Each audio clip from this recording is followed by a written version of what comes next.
Hi viewers, you are watching the explainer. रुपए की कीमत क्यों गिरती है, डॉलर की वैल्यू क्यों बढ़ती है, इसका आपस में कनेक्शन क्या है, इसके काजिज़ क्या है, इसके इम्पैक्ट्स क्या है और इसका हल क्या है, यानी कि इसका सोल्यूशन क्या है। डिटेल के साथ इन सारी बातों और इन सारे कॉन्सेप्ट्स को डिस्कस करेंगे। लेकिन इससे पहले अगर आपने हमारे इस यूट्यूब चैनल को सब्सक्राइब नहीं किया तो सब्सक्राइब के बटन पर क्लिक करें, बेल आइकन पर क्लिक करें ताकि हमारी ये इंफॉर्मेशन बेस्ड वीडियोस आप तक बर वक्त पहुँचे। तो हम बात कर रहे थे डॉलर और रुपए के कनेक्शन की, क्यों रुपए की वैल्यू घट रही है और डॉलर की वैल्यू बढ़ रही है। तो रुपए और डॉलर का कनेक्शन कुछ इस तरह से है।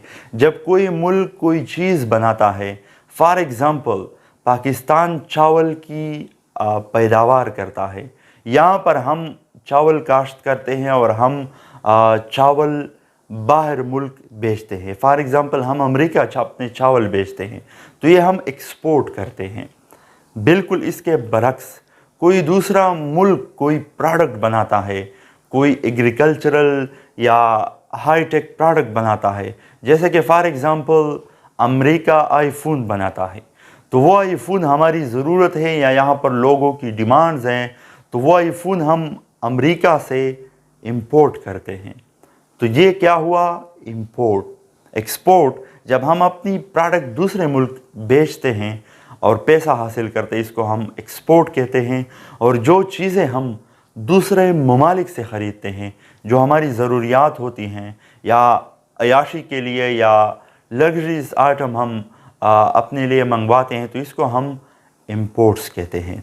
जब किसी मुल्क की एक्सपोर्ट बढ़ती है, आप अपना चावल अमेरिका बेचते हैं, तो वो आपको पेमेंट जो है वो डॉलर में करते हैं, वो आपको डॉलर देते हैं। ये डॉलर क्यों देते हैं, क्योंकि ये जो इंटरनेशनल स्ट्रक्चर बना हुआ है, इसमें डॉलर जो है ये टॉप पे है और इसी करेंसी में सारे लोग बिजनेसेस करते हैं और एक दूसरे के साथ इकनॉमिक रिलेशन डॉलर के थ्रू ही बनते हैं। तो वो हमें डॉलर देता है अमेरिका, हम उन्हें चावल देते हैं, वो हमें डॉलर देता है। वही डॉलर हम जब हम अपने मुल्क लाते हैं, तो वो डॉलर तो हम किसी दुकानदार के पास नहीं ले जा सकते कि हमें 2 किलो चीनी दे दें या घी दे दें। वो हम रुपए में कन्वर्ट करेंगे। जब हम डॉलर अपने मुल्क लाते हैं, तो वो डॉलर हम रुपए में कन्वर्ट करते हैं। क्या मतलब, रुपए की कीमत बढ़ी ना, रुपए की डिमांड बढ़ी। तो जब रुपए की डिमांड बढ़ती है तो उसकी वैल्यू भी बढ़ती है। बिल्कुल इसके बरक्स जब हम किसी और मुल्क से इंपोर्ट करते हैं, चीज़ें ख़रीदते हैं, तो हम अपने रुपए को डॉलर में एक्सचेंज करते हैं और फिर डॉलर हम वहाँ पर पे करते हैं उस मुल्क को। तो रुपए डॉलर में जब एक्सचेंज होगा तो डॉलर की डिमांड बढ़ेगी, और जब डॉलर की डिमांड बढ़ेगी तो डॉलर की वैल्यू भी बढ़ेगी। ये तो हुआ डॉलर और रुपए के ऊपर नीचे जाने का कनेक्शन। अब इसकी काजिज़ जो है ना, मेन काजिज़ वो क्या है, वो इंपोर्ट और एक्सपोर्ट है। जब आप ज़्यादा एक्सपोर्ट करते हैं, कम इंपोर्ट करते हैं, तो आपके रुपए की वैल्यू बढ़ती है। बिल्कुल इसके बरक्स जब आप ज़्यादा इंपोर्ट करते हैं, कम एक्सपोर्ट करते हैं, तो आपके रुपए की कीमत गिरती है, जैसे कि आजकल पाकिस्तान में हो रहा है। इन्हीं 2-3 साल में रिकॉर्ड लेवल पे हमने इंपोर्ट की हैं और हमारी एक्सपोर्ट बिल्कुल यानी कि ज़ीरो के बराबर है। अगर हम दूसरे ये जो इकनॉमिक जॉइंट्स है उसके साथ अपने आप को कंपेयर करें, कैसे हम इस दलदल से निकल सकते हैं, कैसे हम अपने करेंसी की वैल्यू बढ़ा सकते हैं। हम अपनी करेंसी की वैल्यू एक्सपोर्ट के ज़रिए बढ़ा सकते हैं। हमें अपने मुल्क में इंडस्ट्रीज़ लगानी हैं, हमें अपने मुल्क में टिकटॉक और सियासी बहसों मुबाहिसों में टाइम वेस्ट करने के बजाय इनोवेशन की तरफ जाना होगा। हाई टेक या आईटी बेस्ड प्रोडक्ट हमने बनाने हैं, हमने मोबाइल फ़ोन बनाने हैं जिसकी डिमांड सारी दुनिया को में हो। हमने ऐसे कार्स बनाने हैं, हमने ऐसे जहाज़ बनाने हैं जो सारी दुनिया हमसे ख़रीदें। इसी तरह से हमारी एक्सपोर्ट बढ़ेगी, इंपोर्ट हम कम करेंगे और हमारे रुपए की वैल्यू बढ़ेगी। इसके असरात क्या होते हैं?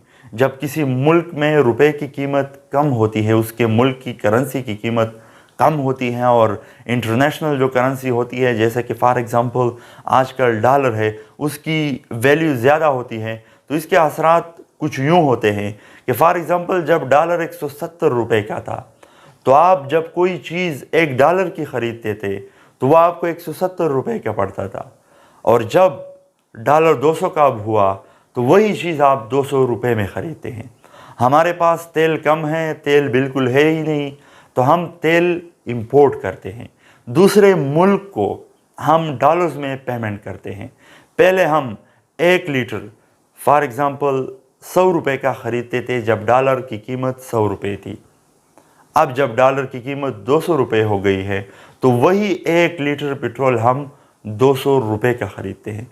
जब आप पेट्रोल महंगा ख़रीदते हैं तो आप बिजली महंगी बनाते हैं, जब बिजली महंगी बनाते हैं तो बिल ज़्यादा लेते हैं, फ़ी यूनिट आप ज़्यादा कास्ट पे सेल करते हैं, और लोगों के यहाँ जब बिल पहुँचती हैं तो उन पे बर्डन आता है। बिल्कुल इसी तरह आपके मुल्क की जो ट्रांसपोर्ट सिस्टम है, उनके किराए बढ़ते हैं, एक जगह से दूसरी जगह जो चीज़ें आप तरसील करते हैं उनकी कास्ट बढ़ती हैं, और हर सेक्टर पे, हर डोमेन में इसके इम्पेक्ट होते हैं, टिकल डाउन इम्पेक्ट होते हैं, और इसी तरह से इन्फ्लेशन बढ़ती है, महंगाई बढ़ती है, आपकी क़ुव्वतें जो ख़रीद होती है वो बढ़ती हैं, और आपको महंगाई का सामना करना पड़ता है। ये इसके सीधा सीधा पॉइंट्स थे। आई होप आप लोगों ने अंडरस्टैंड किए होंगे। अगर आपका कोई क्वेश्चन हो तो आप कमेंट बॉक्स में हमसे पूछ सकते हैं। Thank you.